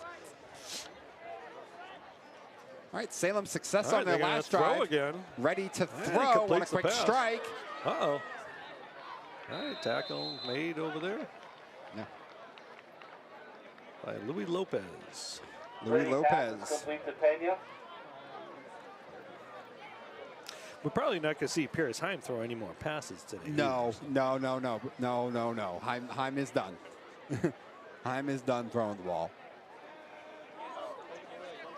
Got about 5:25 left in the first half. So now with Reddy with a little bit more time is starting to find some success against the Panther defense. Reddy back to throw again. That's a he nice gets pass that to right Quentin Rocco. Rocco Ryan working against that man, and he's brought down at pretty much right at the 40. Troy Wetmore with the Brady tackle. pass is complete to Working Rocco against Ryan. Troy Wetmore. Matt Burke with the tackle Okay, for I guess it was Beverly. Matt Burke. I thought it was Wetmore. As I was told one time, be the last guy off the pile and you get credit for the tackle. All right, so Reddy with a little bit of breathing room was able to complete some passes. Yes. Reddy's in a bit of a rhythm right now. He's completed 4 straight now, hasn't he? Yeah, make that 5. Diwali. Oh, that was a block in the back there. I know. But let it go. Navali has another Salem first down. So, you look down, you see Grant Easton on the sidelines. You're seeing Aiden Quealy on the sidelines. Yeah. These are guys who usually are making that push, driving people out. Looks like Sparkman coming out of the game. So now you're starting to see some different people. That may have a little to do with the success. Yes, it definitely has to do with why Reddy finally has more time. Yeah, Easton takes up blockers to free up those linebackers to make plays. Does he ever? So when you see a linebacker make a play, it's usually because Grant Reddy Easton's taking up out. a couple blockers. Ready to throw with Copeland on it, lobs it to the end zone, and he nearly got it to him. Gabe Copeland with the pressure there. Boy, I tell you, this kid's got an arm, though. Yeah, I noticed that watching the video. He's pretty mobile, and he does have a good solid arm. I think Michael, was that Curtin the intended target there that was right back near the pylon? Yeah, and Pena, Radlin Pena, the other receiver back there. But yeah, Reddy on the move there, down the field with Copeland bearing down on him. He got off a pretty good throw. Yeah, he looks more comfortable rolling to his right to throw the ball too. So, 2nd and 10. We got 3:43 left to play in the first half. Ready, rolling out again. Oh, Then he's going to come stole back the throwback on screen. the little screen. Okay, that definitely, if this isn't a blowout, that's probably a legal man downfield. Because that blocker was about 10 yards downfield on that play. I was going to let it go, Rich. I wasn't going to bring it up. The referees are also in let's get home for Thanksgiving mode. That's one of those, all right, we'll let that go. Yeah. Clock's still running at 3. That's the other thing. They want the clock to keep running here, too. Can't start that running clock till the second half, technically. Yeah. And as long as he keeps on completing the passes, the clock will run. Yes. They've essentially abandoned the run game completely. Oh, yeah. Although a run would be a smart move, like right there. Yep, there it is. Oh, he gets through Nice one play by Del tackle. Valle. But the Valley is slung down Valley afterwards. on the carry, tackled by Gabe Copeland. So Andrew Golan was there in the backfield. And Copeland finished that up. Yep. Gain of 1 is going to bring up 4th down and 3 for Salem. 4th down and 3. They're going to go for it. If they don't get it, and you're Beverly, do you take a couple knees going into the half, or do you run a couple plays? Don't you think that's insulting? In a sense, yes, I think so. I mean, but the I other feel guys like, may kind of listen, understand. I'd rather, it's just me, I get it. But I would rather you just run your offense, Yeah, well, in a way. Oh, he's looking to throw it. Oh. Ready fakes that guy out, gets him to leave his And he's feet. gonna run Ready's for on it. the move. He's going to run it himself, and he's And going to be gets it. hit hard Ready with the keeper. near the sideline. Good for a Salem 1st down. But he will Sop pick with the up tackle. the first down for the Witches. As you said, Sop, the man on the tackle. We said, you know, Reddy, he's mobile. He's got some mobility over there. He's out of bounds, so that's going to stop the clock at 2:03. Yeah, and it was a very nice job as he baited the defender into leaving his feet. I was trying to see who it was. Well, Carlos Reyes was in on the play, but the little pump fake got him off his feet. Yes. He was able to get out there. They may consider the running game a little bit. I mean, I think they only have one timeout left, but Yeah. there you go. There is the run. So it kind of does two things, right? If you're Salem, I mean, you know you're not going to get the ball back this half. So let's burn some clock and try to score at the same time.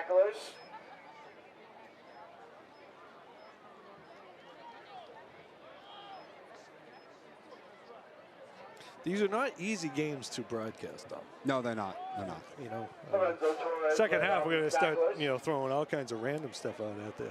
I got some stuff to talk about here for the second half. There you go. Yeah. Now it'll be running time, so.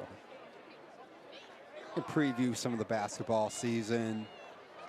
Ask you your opinions on the Pats. By the way, I want to give a shout out to Dave Shalafor. He's watching at home, and I'll talk about that as Reddy looking to run the ball. He's got a block in front of him. Reddy's going to get into the end zone, and Salem still fighting, still running their offense, and second touchdown here of the second quarter for Salem. Second touchdown of the game. Reddy taking that one in himself. Yeah, so Dave had donated some Celtics tickets to a raffle that the girls volleyball team held, and I won the tickets in the raffle, and I went to a game the other day with my son. Oh, really? Nice. Really good, nice seats, balcony, but the right front row, right there, fantastic. Oh, yeah. Nice. With the cost of going to the games nowadays, it's always nice to get free tickets. So. Yes. Yeah. I guess technically they weren't For free sure. since I bought tickets for a raffle, but. Yeah, Robert says college games might be a little bit better. It's a cheaper take and a little more fun with the crowd. I'm biased. Oh, throwback, incomplete. But so far, the best football experience I've had though is I was at the Superdome a couple of weeks ago, down in New Orleans around Halloween time when they played Brady. Oh yeah. That was insane. That was the loudest it's ever been in a stadium I've been in. Yeah, NFL, absolutely. Yeah. Oh yeah, definitely the loudest of an NFL stadium. Well, yeah, those domes can get loud. But I like the atmosphere of college sports. Yes. Because the kids are all there, and you know they're having fun. You know, the crowd is really into it. It's not, you don't have that corporate thing that you see a lot of professional games. Yeah. Yeah, they're not trying to sell me tickets. They're not trying to get me to buy a luxury suite for thousands of dollars. or just promote whoever their sponsors are. Yeah, right. You don't see guys in suits sitting in the front row because they just came out of work and the like tail, the Celtics. the tailgating. The tailgate scene is much different. I'm a huge fan of I can tailgate anything. I went to Country Music Fest once. Okay. Didn't go to the show. Only went to tailgate with my friends. Oh, wow. Nice kick. That is a nice kick. Let that one go. Wow, that was Curtin with the big boot right there. Oh, I'm sorry, Corey Grimes. Not yeah. All right, so we got 58 seconds left. I'd like to tailgate at University of Tennessee. Was it Neyland Stadium, I think it is? Because they're on a river, so they have what they call the Volunteer Navy. Everybody tailgates by boat. They pull up on their boats. What? Yeah, that is awesome. They pull up along the river, which is right. The stadium's right on the river, and everybody kind of tailgates. They come up on their boats. They tailgate either on boats or they get off the boats. Tennessee football's getting better again too. I don't know, Rich. You just gave me an idea for what I might have to do for one of my next sports trips. Must have been fun during the Peyton Manning days, right? Oh yeah. Oh, there goes Gabe Copeland. There's Copeland up the middle for 12. Gabe Copeland with the carry for Beverly. Is that his first carry today? That is his first carry of the day. Yes. So we're probably going to see one more play here. I don't think Coach Hutton's really concerned about trying to put more points on the board. No. And we got, looks like Troy Wetmore in there in the game. He may try to get him a couple passes. There goes Gabe. There goes Copeland. Stiff arms nice one man. Arm. Past the 50. Past the 40. Past the 30. Oh. Had one more man to beat, but he could not as he's finally tripped up at about the 25.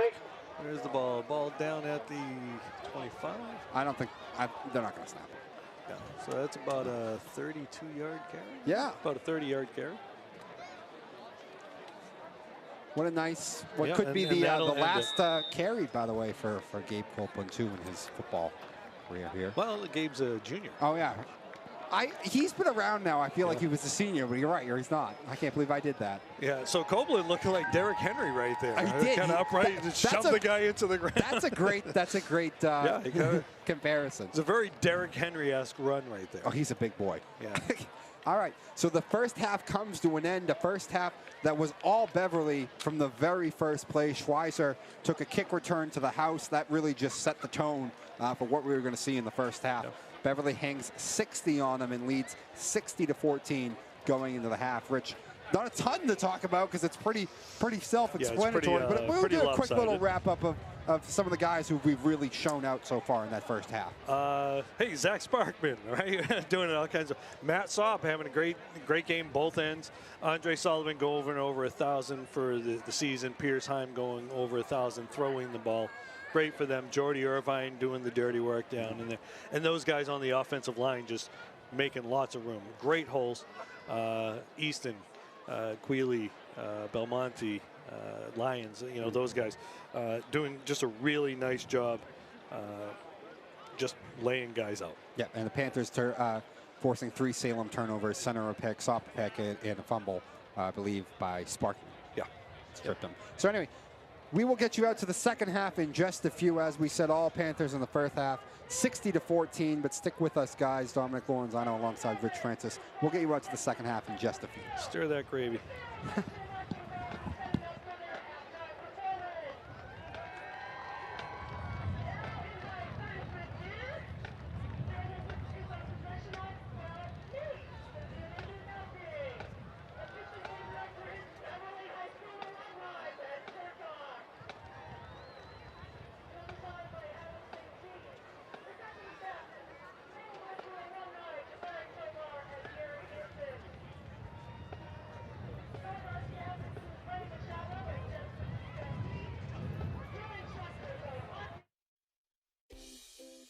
You are watching BevCam. Here, anyone can come to the studio to make their own local TV show. Contact us with your idea. We'll help you get started with producing your own show, editing it, and then we'll broadcast it to all of Beverly for your friends and family to see.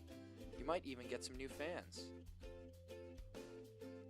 We also film local events like sports, music, city council meetings, and more. If you miss out on anything in town, you can catch up on it here. Follow us on Facebook and Twitter. Contact us at 978-927-5544 or email us at admin@bevcam.org.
Tap out? We tap?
VHS Band will present its 2021 halftime show today, entitled A Pandemic Postlude.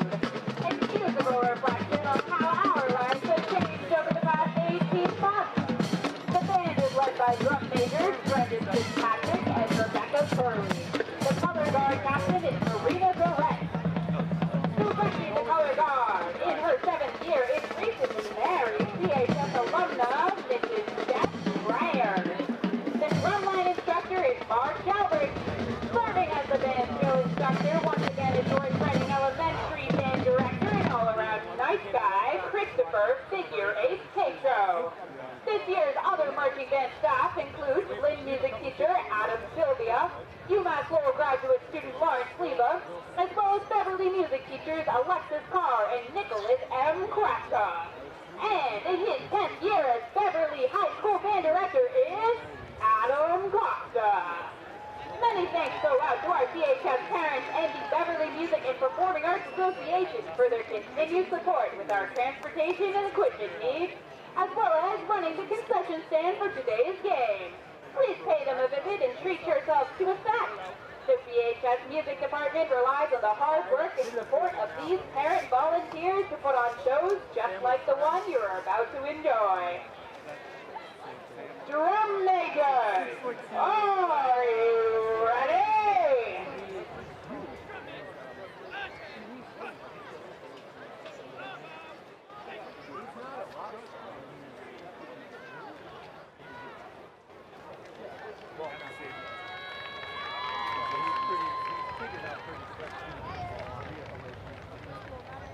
And now, ladies and gentlemen, the VHS Band presents A Pandemic Postlude, a musical medley that takes us through the past 20 months of COVID-infused chaos. First up, a song whose lyrics reflect the stress, fear, and panic of the early days of the pandemic, when toilet paper was flying off the shelves and the world seemed to come to a grinding halt for what we thought would only be a few weeks. Immortalized by Jimi Hendrix and written by Bob Dylan, here is All Along the Watchtower.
Perform a funky and jittery arrangement of a tune that evokes the cabin fever feeling so many of us were experiencing a year ago at this time, after months of social isolation and quarantining with our families. From 1982, here is Burning Down the House by Talking Heads.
show, we'd like to perform a song that evokes a scene we've all longed for since the pandemic set in.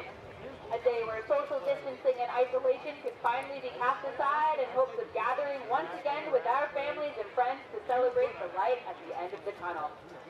From 1969's Abbey Road, here is the Beatles classic, Come Together.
Panther marching band, everybody.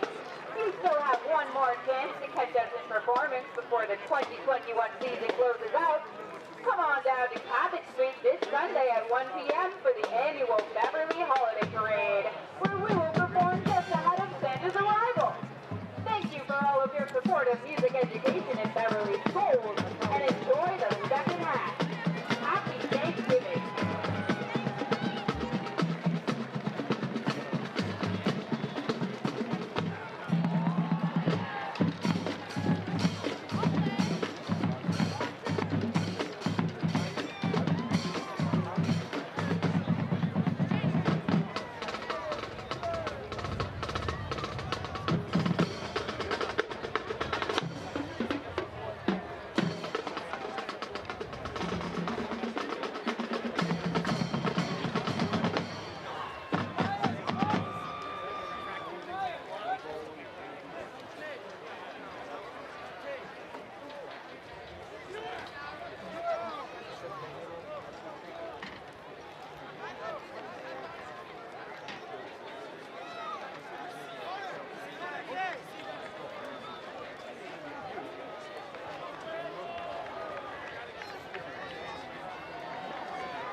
Happy Thanksgiving, everybody, as we are here to get you out for the second half.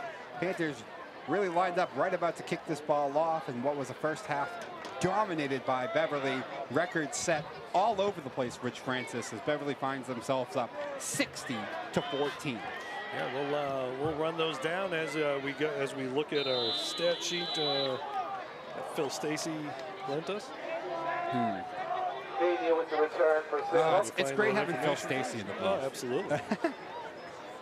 Well, it's great having him on Twitter too. That too. So, according to Phil Stacy, with Beverly leading 60-14, and we've got running time. Yes. Going on. Records already been set in this rivalry. Most points by one team. The previous was 55. Beverly was 60. Most combined points. The old record was 72. We're at 74 right now, and that may continue. Yes. Most points in a quarter. 33 by Beverly.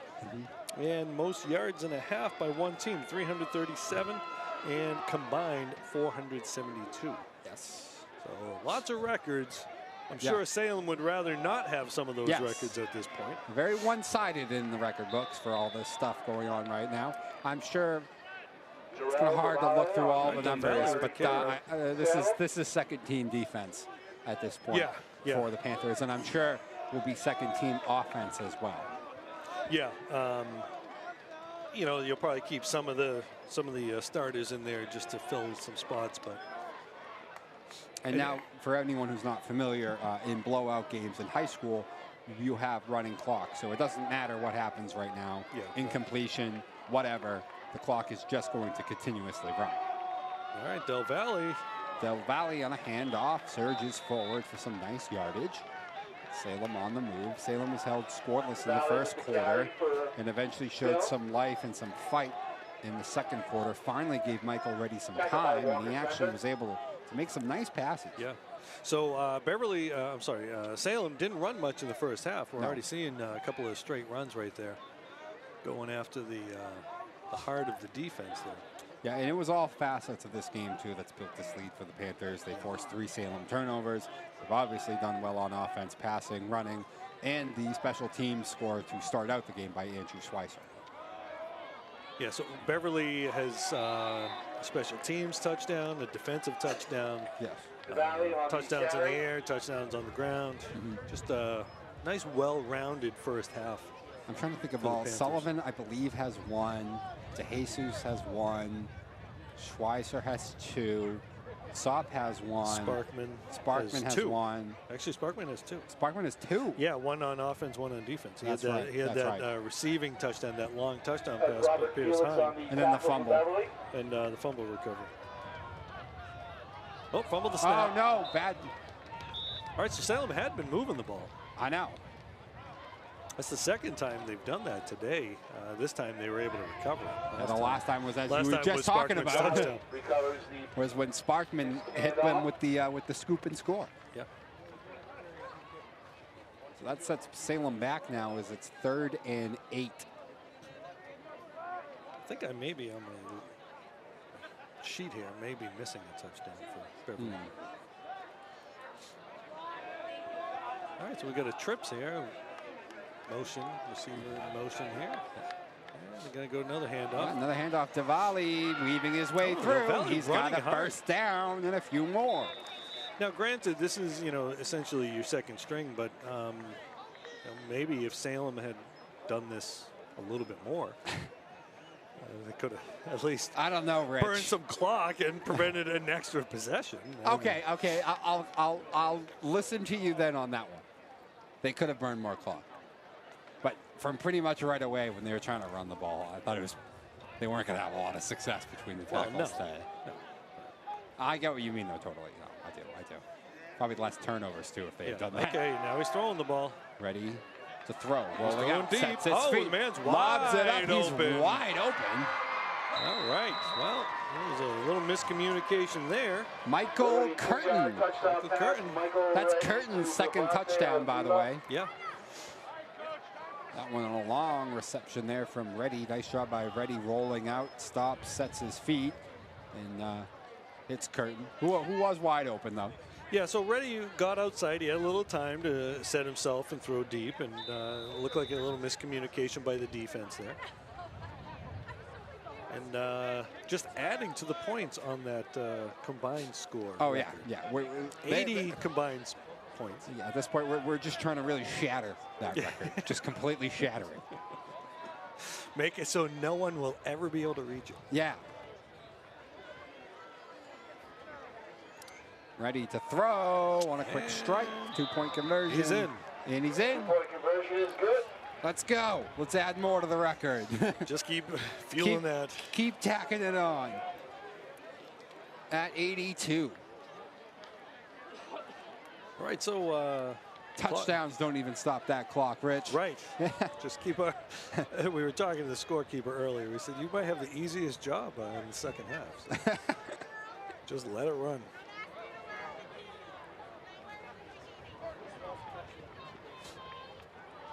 Touchdowns. All right. It is raffle time. 50-50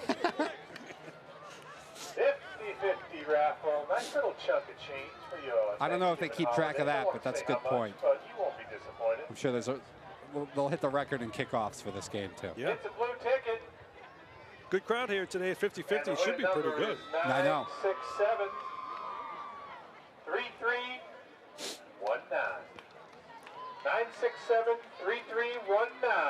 All right, there goes Schweitzer. Oh, boy, he's got a hole. Oh, my goodness. Schweitzer. Oh, not that time, though, for him. Nice job right there by the We got some gunner over there, Milton Laureano, shedding the block and making the tackle. Schweitzer had himself a big hole there. I know. It looked like it could kind be. of looked like the beginning of the game, but he was able to shed that block. And the second one for the raffle basket winner is 817-3905. I think all raffles you should have the option of putting your name on it, so you can go home. Thanksgiving from the Step Brothers up in the press box. All right. All right, so let's see what the future has. Yes. That's what we're going to be looking at. Troy Wetmore in there throwing Wetmore the ball. to throw. Nice lead to Walker Center. Center can't get away. Yeah, center eventually dragged down by his jersey. Troy Wetmore pass is complete to Walker Center. So pass complete by Wetmore to center, but it's going to go nowhere. All right, it's a loss of a yard there. So that's 2. Yeah.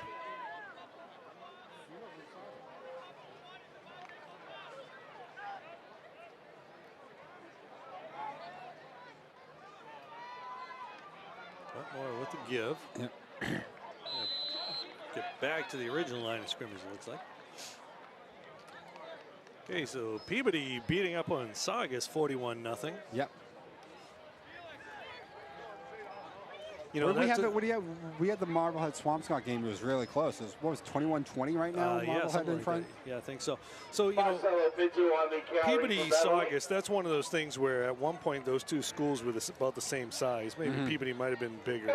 Peabody's a D1 team. Saugus like Division 4 or 5 now at this point. Yes. So those kind of, you know, they're rivalries that traditionally you got to play. But there goes Schweitzer. There goes Turns the Schweitzer. corner. He's got a wall in front. hole. Oh, he fumbled it. Oh no! But he's stripped. Ball still on the ground. But Panthers come Beverly up with picks it it though. up. Andrew Schweitzer on the carry.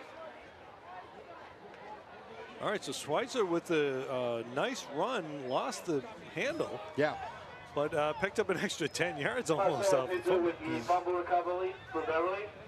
But yeah, Rich, as you were talking about for some of these North Shore rivalries, you know, just the size of the schools have just changed so dramatically. Yeah. Sometimes on some of them. Pinto again with the carry You for know, Beverly. the Peabody Saugus one, the one you're talking about. Yeah, Also, I mean, I don't know how big Danvers is, but is Danvers is a bigger school than Gloucester is now. Yeah, I was going to say Danvers is probably substantially bigger than Gloucester Yeah, is now, yeah. too. I mean, these two schools that we're seeing right here, they're, you know, comparable in size now at this point. But. Yes. And Salem but would the be Salem would be a bigger school if so many kids didn't choice out. I'm sure Big. Marblehead, particularly in football success, has probably kind of hurt Salem considerably, Yeah, right? yeah. I mean, kids There goes kids Walker with Center.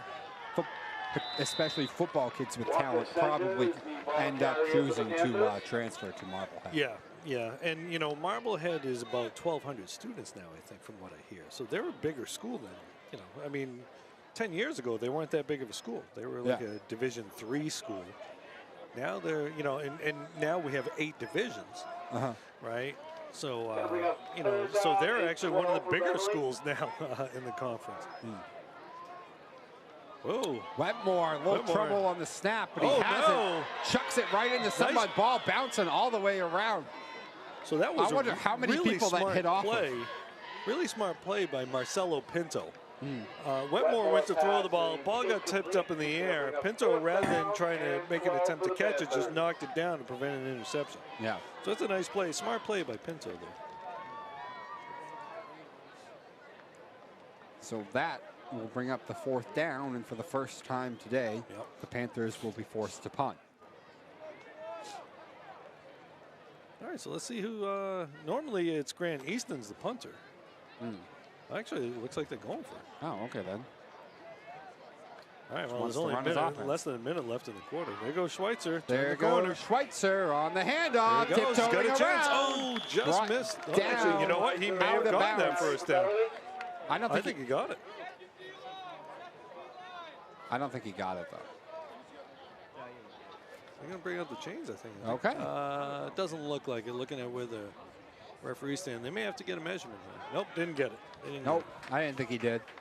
So Schweizer's just going to come up a little bit short of the first down marker right there, and Beverly will turn it over on downs. And with the running clock, you're probably going to see us go right to the 4th quarter. Yes, probably.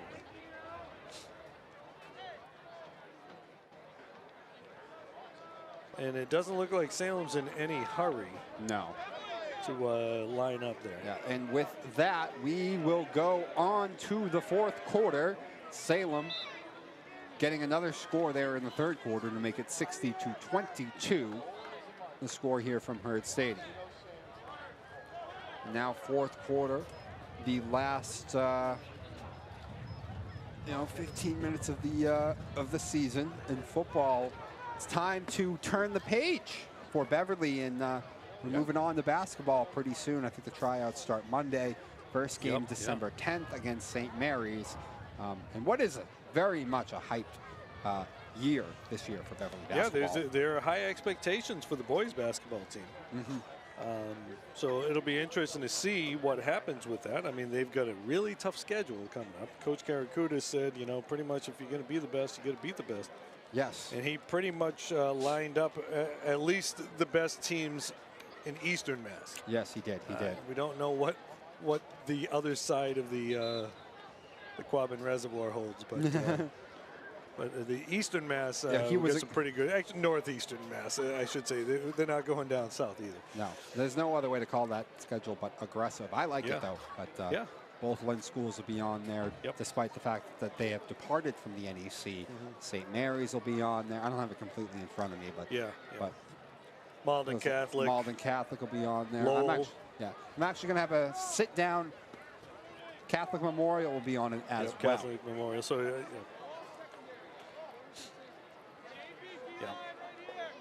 so they're pretty much. They will they're going to be taking on most of the some highly ranked teams. Yes, they will open the season with St. Mary's also, by the way, on December 10th. In what is called an endowment game. So I guess with the carry. The tackle is by Robert Felix.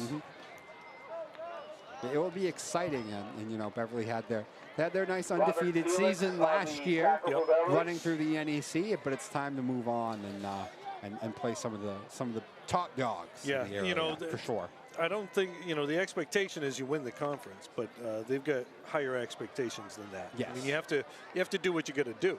Yes. Right. But I'm actually going to have a sit-down interview with Coach Karakudis on Monday before the season too. So on your podcast, Dom, which we didn't really talk about the pressure there. No. Oh, picked off. Reddy was a little bit high and off target for his intended target, and it ends up being the 3rd interception of the day by the Panthers. With the pick. Yeah. So Lopez with a fumble recovery and a interception now. Yes. Remember, he's the one who recovered that kickoff. Yeah. I don't know if you call that, if that is considered a fumble or not. And the pressure there was coming from Andrew Golan, who forced Reedy to kind of throw faster than he wanted, not able to set himself. So nice job there by Golan. Yeah. Yeah, so Troy Wetmore still in there at quarterback. So like I said, 4th turnover of the game there. 3 interceptions, 1 fumble. Wetmore, a senior. Yep. And let's see, who was that? I didn't see the. I didn't see the number either.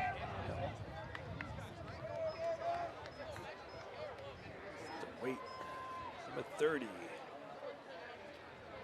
Robert Felix. Robert Felix. Robert Felix with the carry for Beverly. So Robert Felix, the ball carrier that time, picks up about 5. We're under the 10-minute mark to go in the 4th quarter now.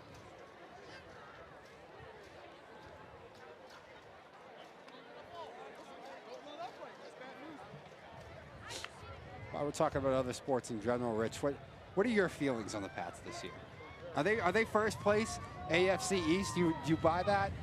Even though, I mean, it's going to get real here down the stretch now. We got to play the Titans and the Bills twice. Yeah, you know, I mean, they still got seven games left. They do. Right? So, you know, it's they still got a long way to go. They do. Their defense is playing very well right now. Mac Jones seems to be a legitimate NFL quarterback. He seems like a smart quarterback out there. Yes. Doesn't make those big rookie mistakes. Inexperienced plays as much. No, he does not. They got to be able to run the game though, so run the ball so that he can use the play action. I'll tell you, some of those receivers that they've got, you know, Kendrick Bourne's been kind of impressive. He has. He's been making some really nice catches, doing some nice things. Hunter Henry has pretty much come as advertised. Oh, fumble. Fumble. Looked like he was down, though, but I think they're going to give it to Salem anyway. Looked like his knee was down, but and then the ball popped loose. So that was Felix. Chico on the fumble recovery for Salem. That ball got ripped out of his hands, and Salem gets a turnover. Yeah. No, I agree 100% there, but I think this next matchup is pretty tough. Yeah. I know the Titans don't have Derrick Henry, but yeah, they do have a defense and D line that could disrupt Mac Jones and you know, slow down the Pats rushing game. Yeah, to make Mac have to do a little bit more than he's been asked to most of the time.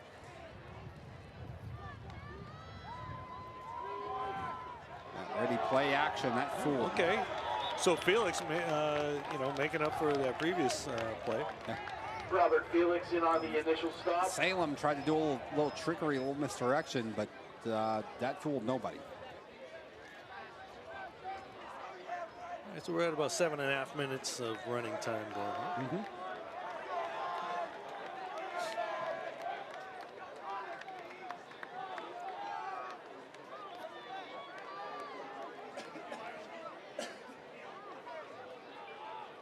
Second and 15 here. Okay, ready to throw. A little bit of pressure forces him out. A lot of holding going on there. I know, right?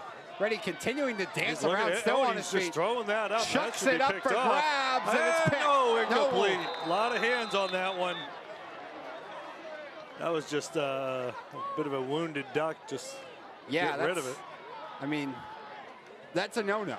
All right, I think we got the holding that we were just talking about. Okay, then. I thought they were just going to let everything go at this point. No, they're calling roughing the passer. Wow. So Andrew Golan was essentially tackled on that play. Again, we're going to announce the raffle winners. And instead of roughing the passer. I think the refs are taking a little pity on it. Maybe so. Again, the 50. As soon as the ball left his hand, I'm watching the pass. I saw at least 2 holding. Yeah. 1-9. 9, 6, 7, 3, 3. And they let you get up under the shoulder pads, but you can't just pull on a guy's shirt. And that happened. We saw that happen a couple times. Yeah. Is 8, 1, 7, 3, 8, 7, 7, 8, 1, 7, 3, All right, it looks like nobody has claimed the 50-50 yet. Wow. So they have to keep on running it off. 7, 3, 39:05. Okay, we're under 6 minutes now. 8:07, Already with plenty Ready. of time back All there. the time in the world. That time And surveys he's the got an field. open man. Uh-oh. Oh, they're ripping at him. He holds on to it. I know. Ready That was pass. Corey Grimes. Yep, Grimes Corey having a pretty Grimes. good game. Grimes over 100 yards receiving right now. Yes, he does, and he's got a touchdown as well. Reddy had plenty of time on Yeah, that play. that time Reddy had plenty of time. He did a very nice job surveying the field, looking at all his options, and getting the ball to Grimes at the best possible time. I hope we've been pronouncing his name correctly. It could I be know. Reedy for all we know. It could, but, it could. Reddy is a much better sports name. Ready. Ready and willing. Yeah, I'm ready. Yeah, he could come out with the Triple H, "Are you ready?" thing. Oh, yeah. Now we're under 5 minutes. Oh, and pressure on him, and he gets rid of Ready it. Oh, throws, fumbling ball on. bouncing around, will fall Incomplete. harmlessly to the turf. Pressure coming from number 54 there. Robert Felix in on the And- pass defense for the Panthers. Yep. It is second, Andrew Queeley. That's right. Okay, there's Second- Aiden Queeley and Andrew Queeley on the play there. second and 10 now from the Panther 15, under the 4.5-minute mark. Yeah, so we're probably only looking at a handful of plays left. Yes. And before we forget, got to give a shout out to Carol Dokes, Robert's mom. Happy Thanksgiving, Carol, down in New Jersey, I'm imagining. Yep. And also to everybody working to bring you this game. Hope everybody has a happy Thanksgiving. Ready, hit as he Oh, throws, open. but his man is wide open in the end zone. Touchdown, Witches. That was Quinn Rocco Ryan, Yep. Ready pass is complete. Quinn Rocco Ryan for a who touchdown. also had a pretty good game today. Yes. And I think, I mean, at least on our roster, isn't he listed as a freshman? He is listed Yeah. as freshman, yeah. So, again, that looked like a bit of a miscommunication. I think someone bit to a little pump fake right there. Yeah. And So Quinn Rocco Ryan, another reception. This one a touchdown reception. And as we said, continuing to just completely shatter the combined points record now we're at here in this 88. rivalry game. 88 total points. And we're going to What was the record coming into 72? 72, yeah. Yeah. And total yards, too. I mean, Oh, yeah. Nice job right there by number 44. Gino Sakari Feel good. grabbing the guy and just pulling him back. Sakari with the tackle. All right, so we're under 3 minutes now. Beverly get the ball, probably run about 2 or 3 plays, and then that'll be it. All right, so it looks like they're putting Andre Sullivan back there. Oh, wow. You want to give Andre Sullivan one last with Andrew chance? Schweitzer. Well, maybe they're thinking Salem has already had to deal with Schweitzer, who's had a couple of really good returns. So maybe they're going to kick the ball to Andre. Yeah, that it's possible Andre might have snuck himself back out there. That would be funny. I'll tell you, Grimes is a pretty good boot on him. He does. He's a big boy. Yeah. And we didn't see him kicking off to start the game. I don't believe. Now they're going to try an onside kick. Yeah. And that one's going to pop up. And nice job right there by number 78. Andrew Benjamin Goling. Herring. 78. Oh, 78. Herring. Benjamin Herring. Took a leg after he got the ball. He did. Benjamin Herring on the kick. All right, we're under 2 minutes now, folks. Under 2 minutes, 60 to 28. It's funny. You can This see rivalry game today, as we said, breaking all kinds of records for these two teams' matchups. look like some seniors trying to get back out there one last time. I'm sure, right, I'm sure so- the coaching staff's not having any of it. They don't have enough players out there just yet. Well, there's only a minute 23 left to go, so they'll run one play here. Yeah, then that might be it. Beverly is either going to have to call a timeout or take a penalty here. They don't have enough guys out there. Game clock, the play clock's going to be running down. Yeah. Have a snap it quick.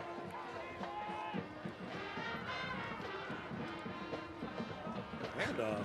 That's a big guy. Yeah. he's still going. That is Gino Sakari. Gino Sakari, we saw make that play on the extra Gino point. Sakari on the carry for Beverly.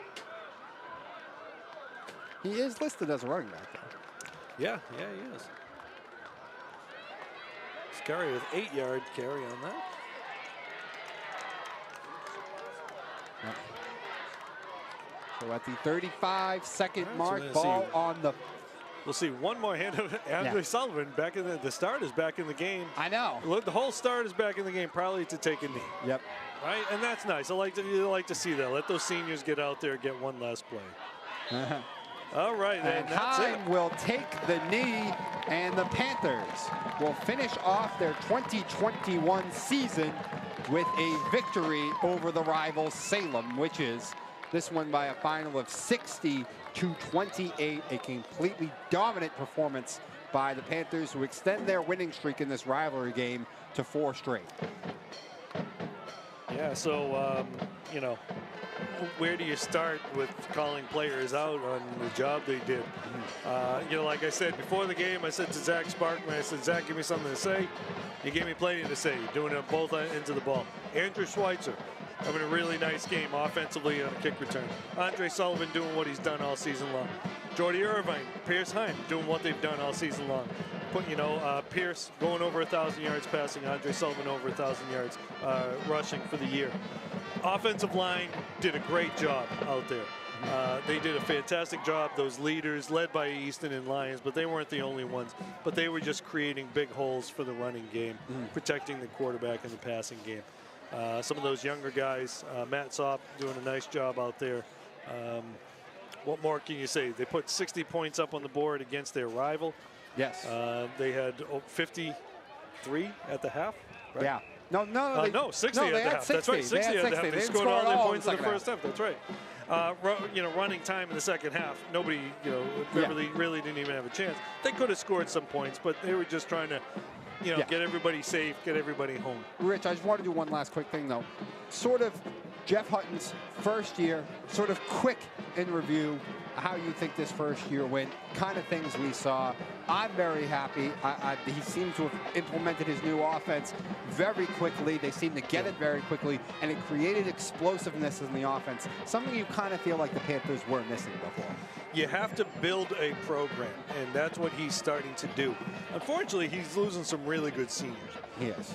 But we saw some flashes of some of the younger guys doing some stuff out there. So, if he can get that, if he can build an offensive line for next year, with this offense, you don't have to have, the hogs up there. You can do a lot. It's a lot more about technique. So, a year under their belt for those younger guys, they may be able to do something with this offense. Absolutely. Hutton ends the year at 5-6 with a 60-28 win over Salem. As we mentioned too, that 5-6 record could have been totally different if just not for some missed extra points or missed 2-point conversions. Things here and there. Yeah, they really almost never really got blown out in any of their losses at all.